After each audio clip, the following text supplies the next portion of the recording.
NCERT पाठ्य पुस्तक पर आधारित बायोलॉजी के मोस्ट इंपॉर्टेंट क्वेश्चन और के आंसर बताएंगे। चलिए शुरू करते हैं।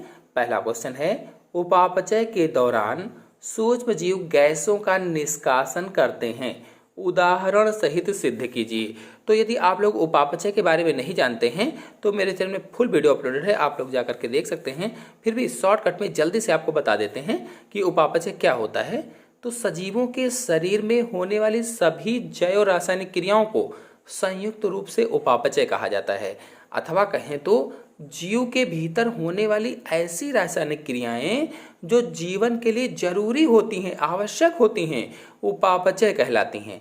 मतलब जीवों के अंदर जो जैव रासायनिक क्रियाएं होती हैं जो जीवन के लिए जरूरी हैं, उसे क्या कहा जाता है? उपापचय कहा जाता है। और उपापचय को अंग्रेजी में मेटाबॉलिज्म कहते हैं।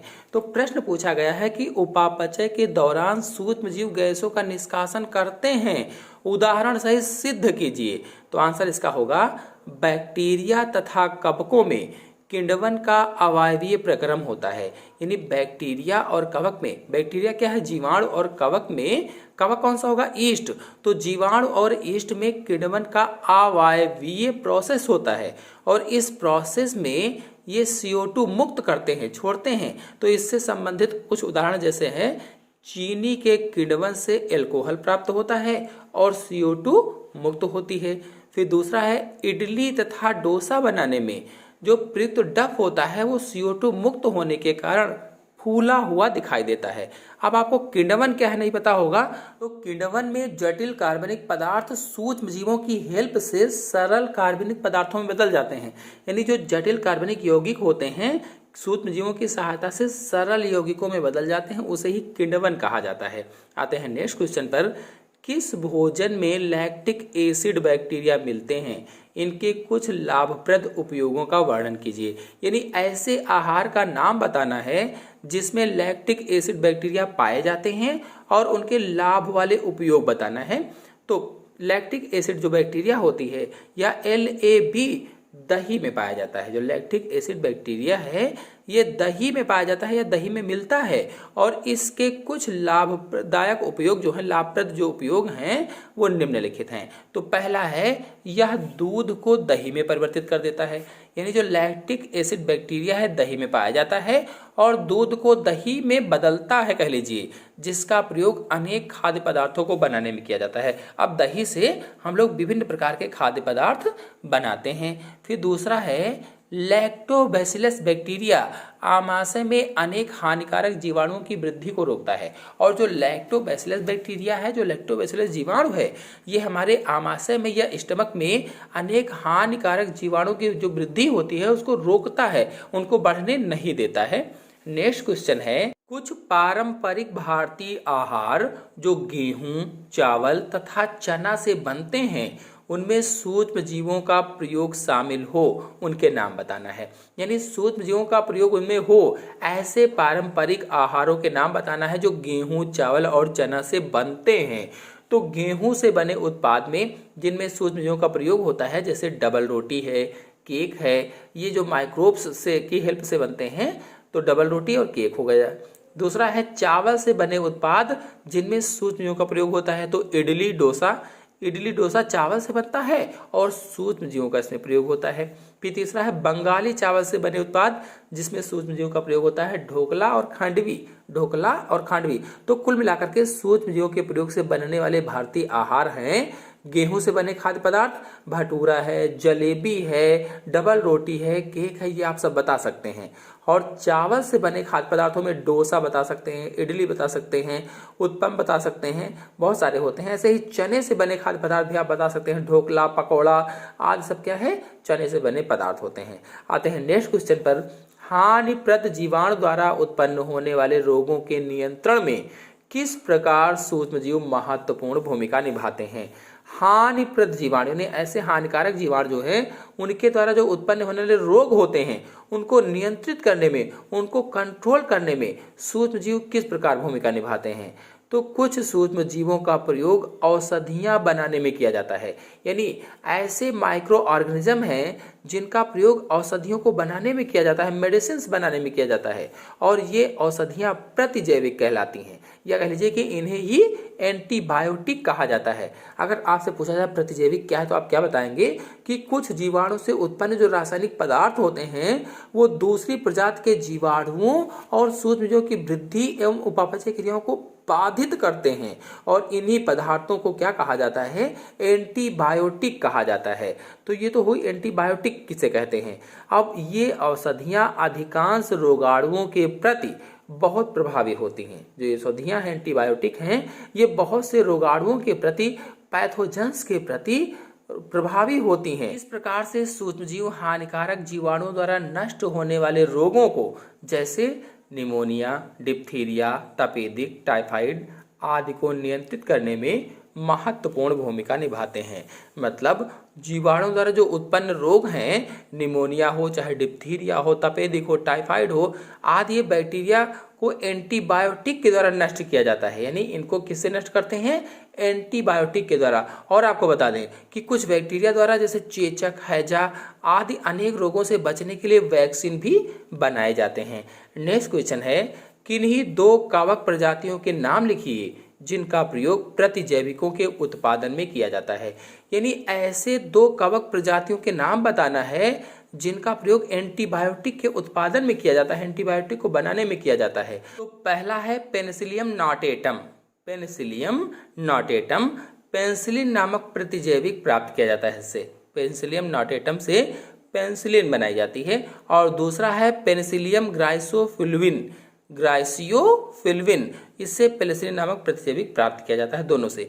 और आपको बता दें स्ट्रेप्टोमाइसिस ग्रीसियस होता है।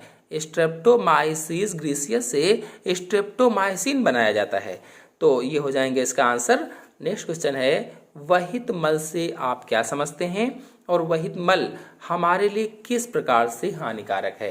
तो घरों से निकलने वाला अनउपचारित या अर्ध उपचारित व्यर्थ पानी जिसमें मानव एवं जंतुओं के वर्ज्य पदार्थ तथा मल पदार्थ घुले होते हैं, वहित मल कहलाता है अथवा सीवेज कहलाता है। इसको दूसरी तरह से भी परिभाषा के रूप में हम कह सकते हैं कि घरेलू अपशिष्ट पदार्थों को ही सीवेज कहा जाता है। सीधी सी भाषा में कहें तो सीवेज क्या है या वहित मल क्या है, घरेलू अपशिष्ट पदार्थ जो होते हैं वो सीवेज कहलाते हैं, जिसमें वर्ज्य पदार्थ मिले हो, मलमूत्र मिला हो, पशुओं का हो, चाहे जंतुओं का हो, चाहे मानव का हो, वो सब क्या हो गया, वहित मल हो गया या सीवेज हो गया।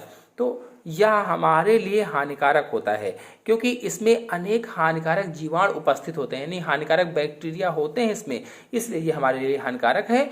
और यह रोगाणुओं को पनपने के लिए वातावरण भी प्रदान करता है, यानी ये जहाँ पर होगा उसमें बहुत सारे रोगाणु भी पनपेंगे, पैथोजेंस भी पनपेंगे। फिर आते हैं नेक्स्ट क्वेश्चन पर, प्राथमिक तथा द्वितीयक वहितमल उपचार के बीच पाए जाने वाले मुख्य अंतर कौन से हैं। प्राथमिक उपचार और द्वितीयक वहितमल उपचार के बीच में पाए जाने वाले मुख्य अंतर बताना है। तो प्राथमिक वहितमल उपचार में केवल भौतिक विधियों यानी फिजिकल मेथड्स जैसे छानना तथा अवसादन का प्रयोग किया जाता है। अवसादन यानी सेडिमेंटेशन, बड़े कण अलग छोटे कण अलग, इसको अवसादन कहा जाता है। जबकि द्वितीयक जो वहितमल उपचार है इसमें क्या होता है कि जैविक कारकों जैसे माइक्रोब्स का प्रयोग किया जाता है। नेक्स्ट क्वेश्चन है, सूक्ष्म जीवों का प्रयोग ऊर्जा के स्रोतों के रूप में भी किया जा सकता है, यदि हाँ तो किस प्रकार से, इस पर विचार कीजिए। सूक्ष्म जीवों यानी माइक्रोब्स का प्रयोग ऊर्जा के स्रोतों के रूप में भी कर सकते हैं, यदि हाँ तो किस प्रकार से कर सकते हैं। तो कर सकते हैं, आंसर में होगा हाँ, कर सकते हैं। माइक्रोब्स अथवा सूक्ष्म जीवों को ऊर्जा के स्रोत के रूप में प्रयोग किया जा सकता है। वहितमल यानी सीवेज तथा अन्य विघटित होते हुए कार्बनिक पदार्थों से बायोगैस बनाने हेतु अवायवीय ऑक्सीकरण के लिए माइक्रोब्स का उपयोग किया जाता है। यानी बायोगैस में या जैवगैस में इनका प्रयोग होता है और यह बायोगैस ऊर्जा का एक वैकल्पिक स्रोत होता है। आपको बता दें कि यदि आप लोग बायोगैस अथवा जैवगैस पर वीडियो देखना चाहते हैं तो मेरे चैनल में बहुत अच्छे से मैंने समझाया हुआ वीडियो अपलोडेड है, आप लोग जाकर के देख सकते हैं। नेक्स्ट क्वेश्चन है, उस सूक्ष्म जीव का नाम बताइए जिससे साइक्लोस्पोरिन ए तथा स्टैंटिस को प्राप्त किया जाता है। तो सबसे पहले हम ये जानें कि साइक्लोस्पोरिन ए क्या है, स्टैंटिस क्या है। तो साइक्लोस्पोरिन ए एक प्रतिरोधकता दमन करने वाली ड्रग है। प्रतिरोधकता दमन करने वाली ड्रग है। इसे ट्राइकोडर्मा पॉलीस्पोरम से प्राप्त किया जाता है। किससे प्राप्त करते हैं? तो ट्राइकोडर्मा पॉलीस्पोरम से साइक्लोस्पोरिन ए प्राप्त किया जाता है। अब आते हैं स्टेंटिस पर। तो स्टेंटिस यह रुधिर के कोलेस्ट्रॉल को कम करने वाला कारक है। जो स्टेंटिस है ये रुधिर या ब्लड के कोलेस्ट्रॉल को कम करने वाला कारक है और इसे मोनास्कम परपुरियस से प्राप्त किया जाता है। स्टेंटिस किससे प्राप्त करते हैं? मोनास्कम परपुरियस से प्राप्त करते हैं। जबकि साइक्लोस्पोरिन ए किससे प्राप्त करते हैं? ट्राइकोडर्मा पॉलीस्पोरम से प्राप्त करते हैं। नेक्स्ट क्वेश्चन है, जैव उर्वरक किस प्रकार से मृदा की उर्वरता को बढ़ाते हैं? यानी जो बायो फर्टिलाइजर्स होते हैं ये मृदा की उर्वरता को कैसे बढ़ाते हैं? तो जैव उर्वरक मुख्यतः मृदा के नाइट्रोजनी घटक में वृद्धि करते हैं। जो जैव उर्वरक होते हैं, बायो फर्टिलाइजर्स होते हैं, ये जो मृदा का नाइट्रोजनी घटक होता है उसमें वृद्धि करते हैं। हम सभी लोग जानते हैं कि वायुमंडल में 78% नाइट्रोजन पाई जाती है, यानी वायुमंडल में 78% नाइट्रोजन उपस्थित होती है, परंतु कोई भी पौधा सीधे वायु से इसको अपने वायवीय अंगों के द्वारा ग्रहण नहीं कर पाता है। यानी कोई भी ऐसा पौधा नहीं है जो सीधे वायु से इस नाइट्रोजन को ग्रहण कर ले, जो 78% है। अतः पौधों के शरीर द्वारा नाइट्रोजन को केवल कार्बनिक रूप में ही ग्रहण किया जाता है या ग्रहण किया जा सकता है। पौधे क्या करते हैं कि इसको केवल कार्बनिक रूप में ही ग्रहण करते हैं। जैव उर्वरकों में साइनोबैक्टीरिया तथा एजेटोबैक्टर जैसे जीव उपस्थित होते हैं जो वायुमंडलीय नाइट्रोजन को लाभदायक जैवीय रूप में स्थिर कर देते हैं। यानी साइनोबैक्टीरिया और एजेटोबैक्टर ऐसे जीव हैं जो वायुमंडल की नाइट्रोजन को जैवीय रूप में स्थिर कर देते हैं।